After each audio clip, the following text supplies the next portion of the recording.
Welcome to a course on getting more out of your 24 hours. In other words, managing time better. Whether it is the desire to learn a new skill, speak a new language, or take up a new project, we all need more time to fit in more activities that bring us joy and a sense of accomplishment. However, taking time out for things that are meaningful to us seems to be a tough task.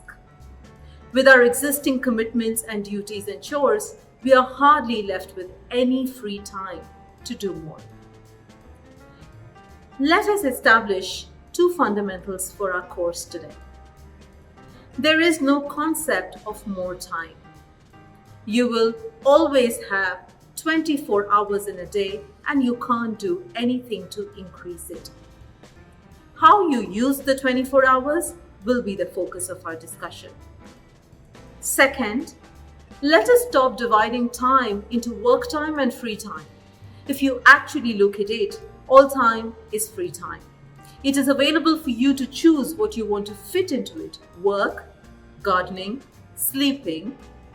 The key to getting most out of your life is to abolish this distinction that we have created in our minds. Instead, let us start thinking about how to best use our time.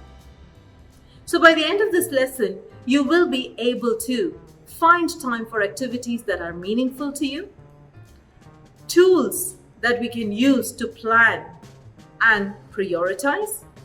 You will also be able to remove distractions and get the most out of your time. Let us discuss the first idea: prioritization versus procrastination. Do not divide time into segments of free time and work time. We tend to devote time to all the things that we have to do, for example, work, and once that is done, we get to enjoy our free time. The very concept of free time is false. What you have are all the hours of the day when you're awake. So if you want to make the most out of your time, then start thinking about all your waking hours. What do you want to fit into those waking hours so that you accomplish more meaningful tasks?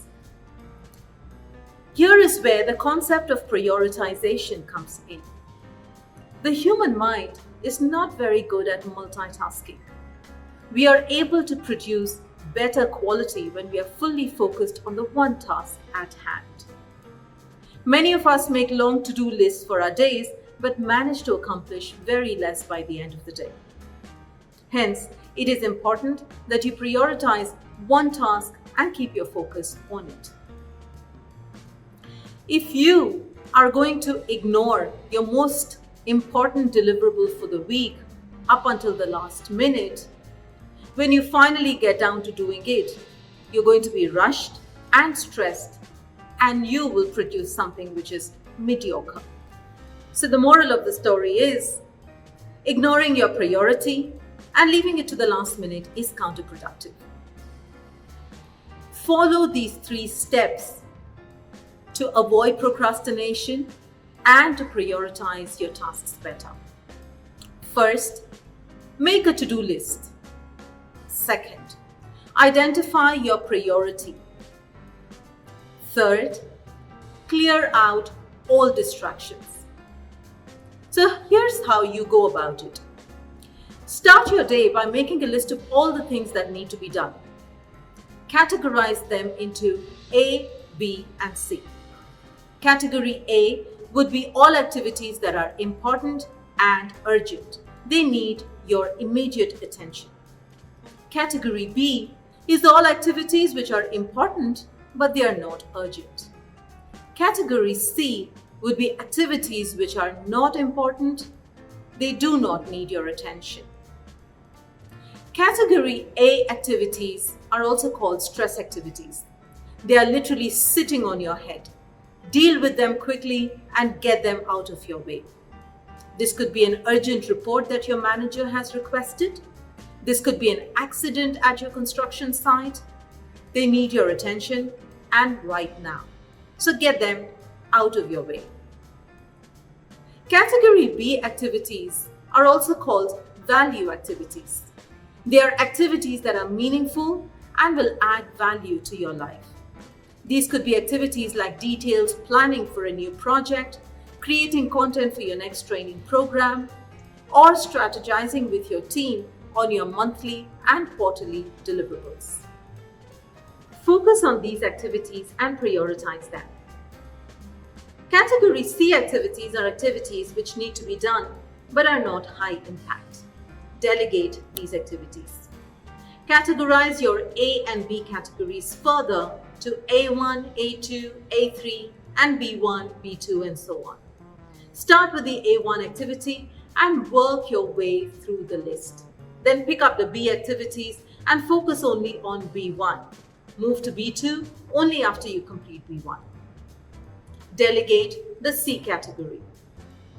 You will find that if you spend sufficient time on category B or value activities, you will find yourself spending less time on category A or stress activities. Example, if you create content for your training program which is critical to your role, then you do not allow it to get to a point where it becomes urgent and needs to be done right away, causing you stress.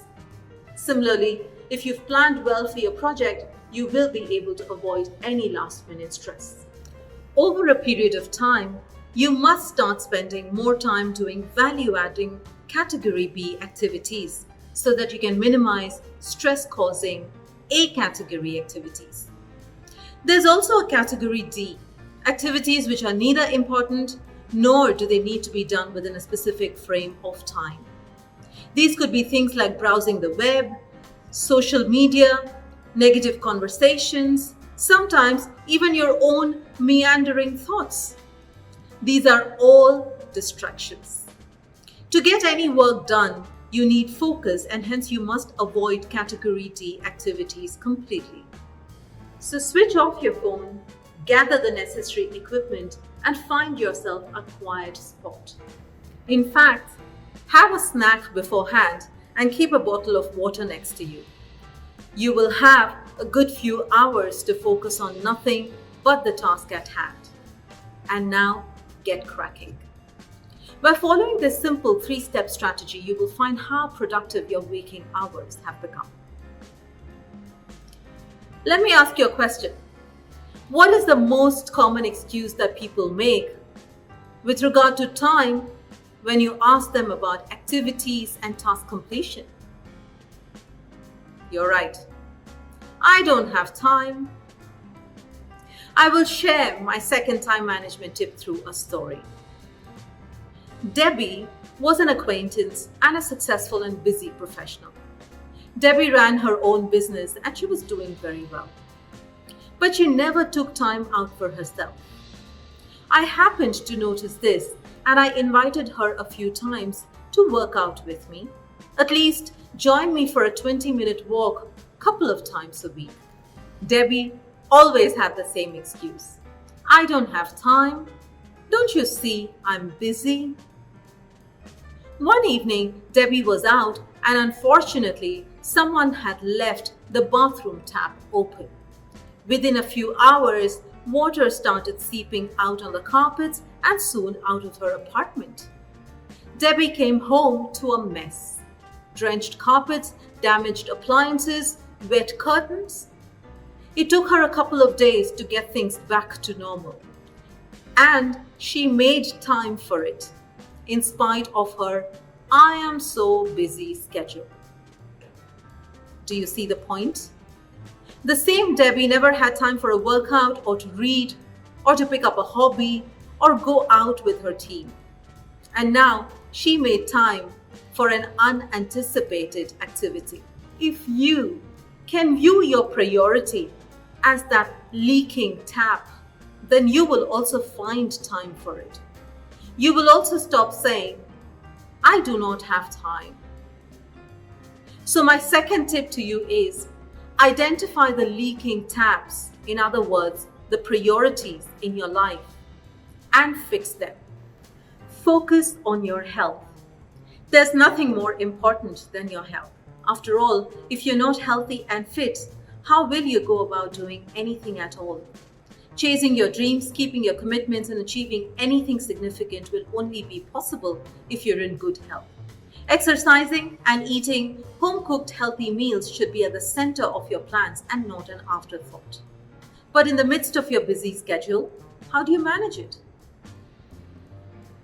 Remember that exercising must be seen as an essential activity and not a distraction from work. In fact, building an exercise routine will help you kickstart your day with energy and enthusiasm and will help you get more done.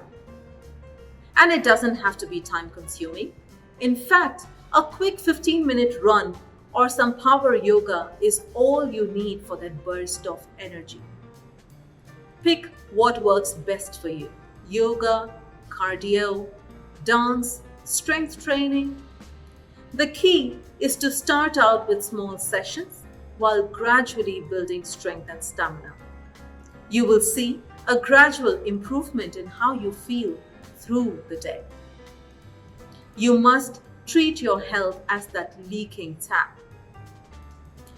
This investment on your health will earn you more time by making you active, sharp, and alert, which in turn will have bigger positive effects like improved confidence level, clarity in decision making, and more productivity.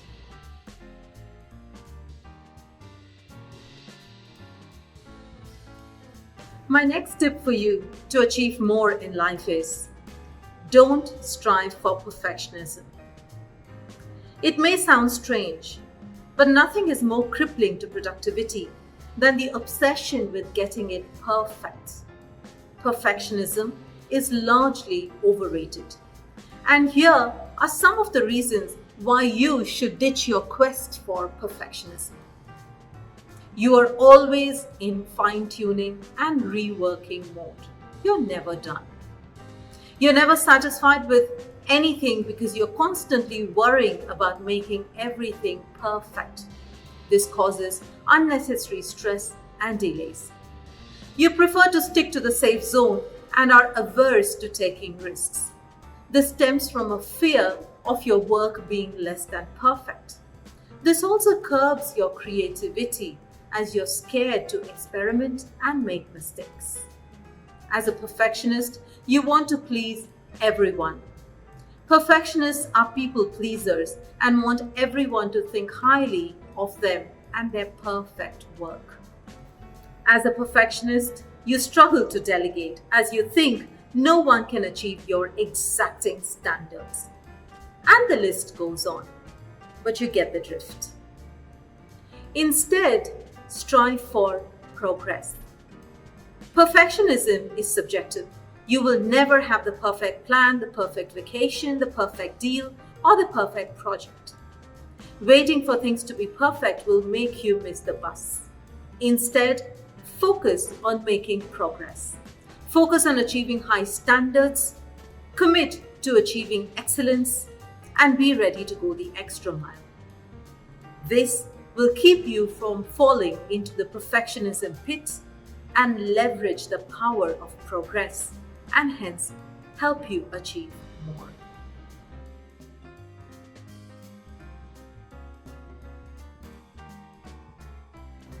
Time management is life management. It is closely connected with managing stress as well. I share with you my favorite time management tip, and that is decluttering. Decluttering and getting rid of things you don't need is a liberating experience. It helps you save time and resources and reduces stress in your life.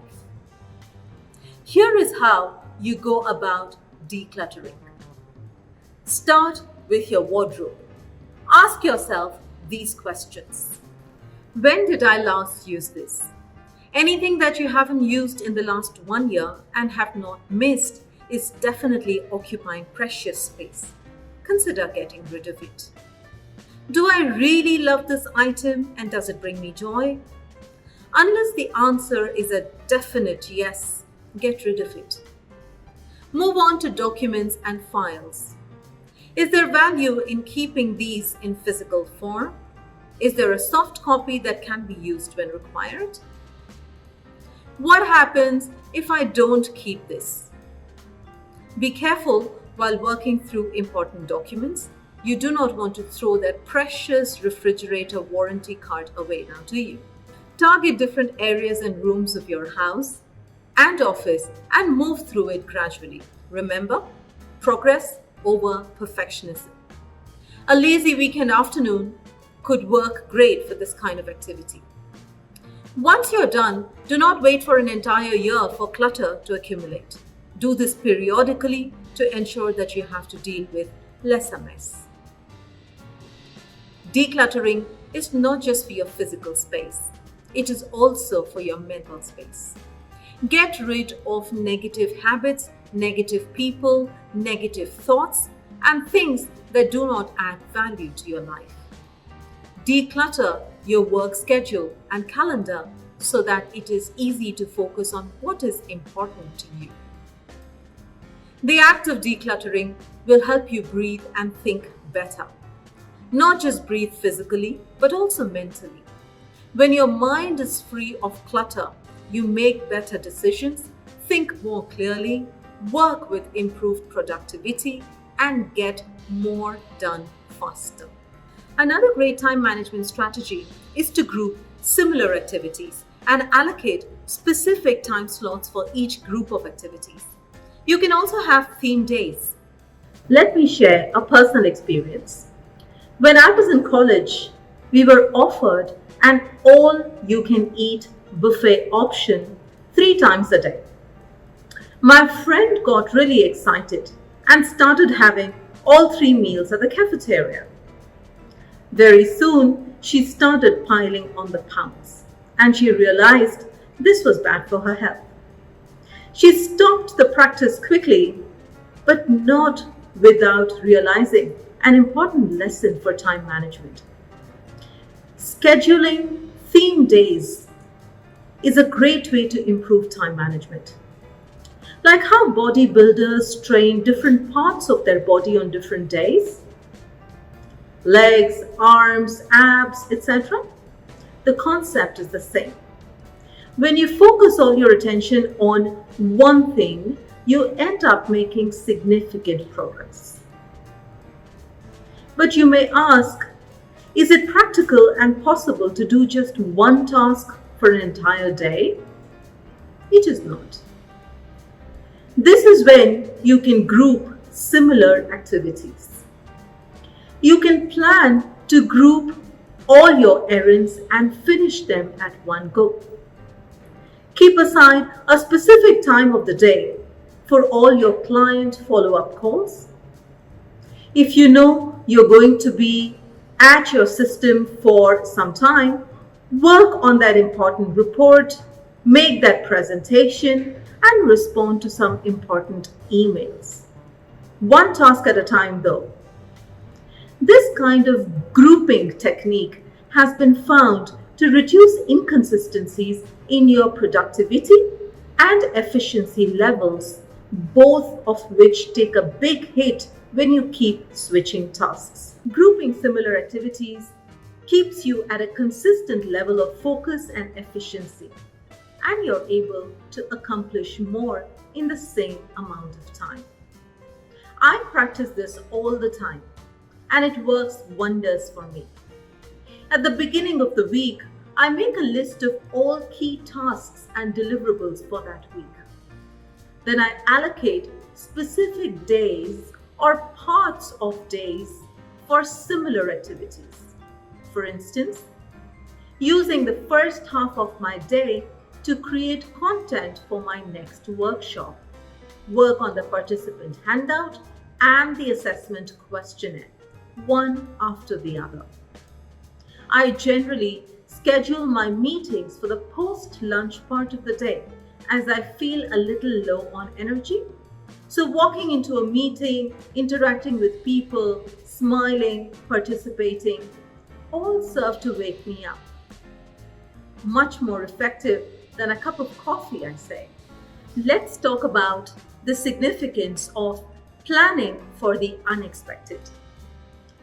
Imagine a day when your stars are perfectly aligned and you get an entire afternoon off.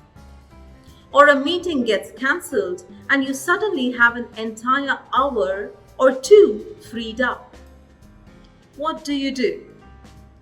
You threw those precious hours away by watching TV or spending time on social media. And that is exactly how you're unable to find time for learning a new skill or reading more or getting more fit. Here is my suggestion. Keep a buffer activity, something that interests you at hand for these unexpected free time slots. Technology can come to your aid here. I have apps that teach me a new language or help me read up on topics of interest on my phone. I also keep a book handy when I go for vendor meetings or workshops so that I can put those little pockets of time to good use. You will be surprised how full and productive your day can become with just this one strategy. Keep social media and distracting thoughts away. There is no getting around this one. Social media is more than just a mildly entertaining source of distraction. Here are some fascinating facts. As per studies done in 2016, the average adult spends 126 minutes per day on social media. In 2017, about 135 minutes. In 2018, 142 minutes. And in 2019, 152 minutes per day. Wow! Now that is a lot of time. That is about 2.5 hours per day, which is roughly 912 and a half hours per year. That is equal to 38 days, more than a month. Are you telling me that you cannot carve some time out of this to pursue a hobby, take up a certification course, or learn a new language, or simply speak to your parents more often? The choice is yours. It is your life, and the choices you make today will shape your tomorrow. I urge you to not indulge in any habit that is not in your best interest. Now, don't get me wrong. I'm not saying social media is bad and that you should banish it from your life. It can be a great tool for networking and staying connected with friends or learning new things. What I'm saying is, you must use your social media time wisely. Mindlessly scrolling through Facebook or looking at random pictures on Insta can be detrimental.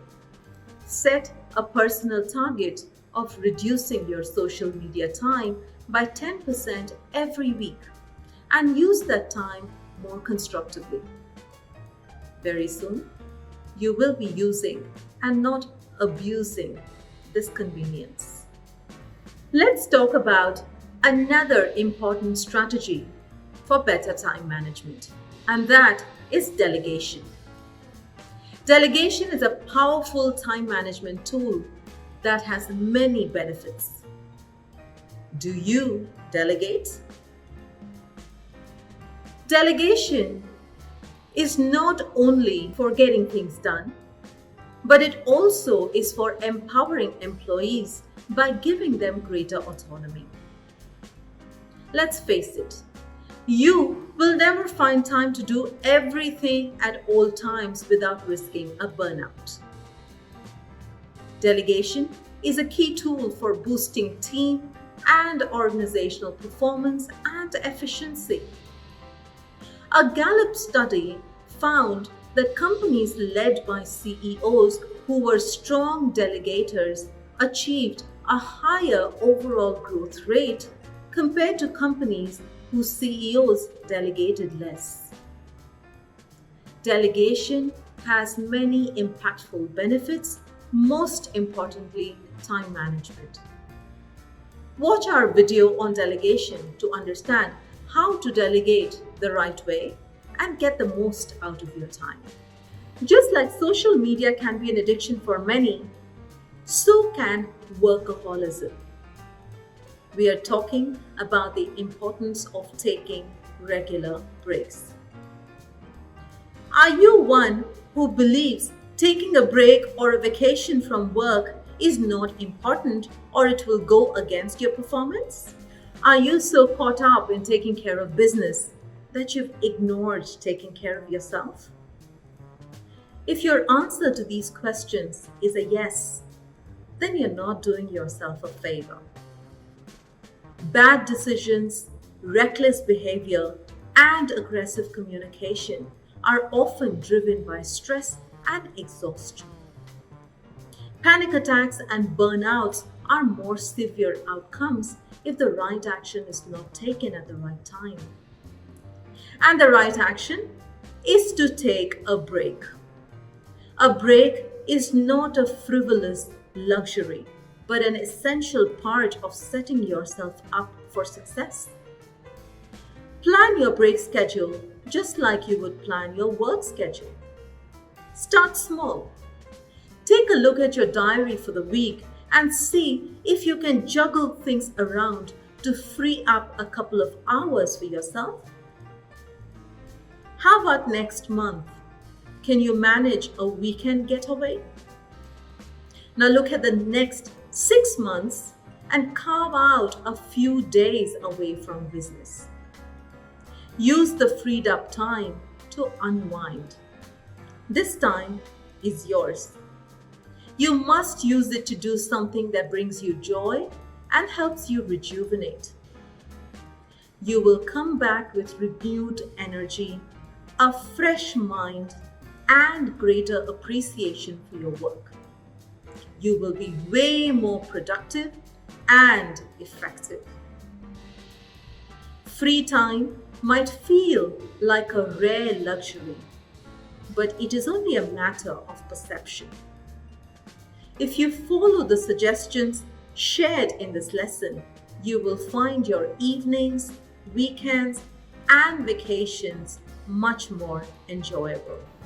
Time is the most important resource that we have. And we can be in control of this resource, at least for the most part. The way you use your time today will define the shape of your tomorrow. I urge you all to follow the steps shared in this video lesson to fill your life with fulfilling and value-adding experiences. Thank you for joining us.